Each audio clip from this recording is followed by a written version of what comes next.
Talablarga birimiz san'at olamini aytib beramiz qo'limizdan kelgancha.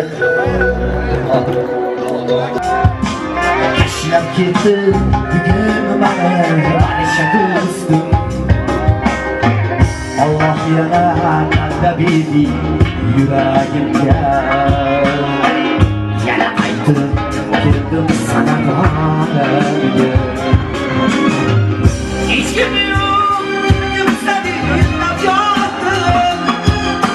Farzandlarim taqdirini o'ylab qoldim.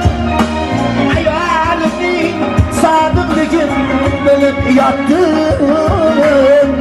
Yana qaytib keldim san'at olamiga.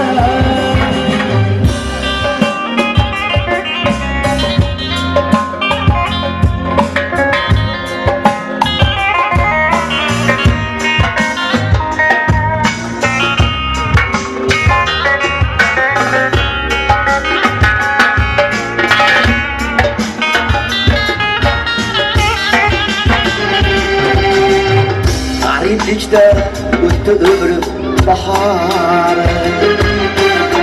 Ezdi doim yomon so'zning safori. Garib ko'nglim shirin so'zning bahori. Yana qaytib keldim san'at olamiga.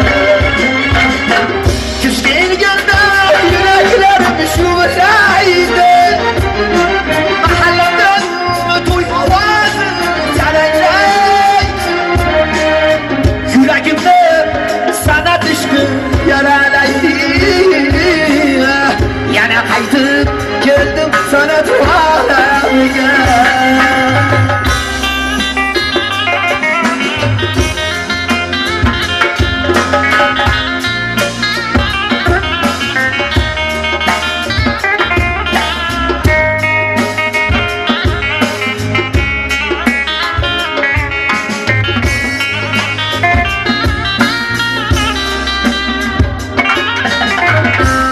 Qoqib kelmay qo'ydi bugun do'stlar.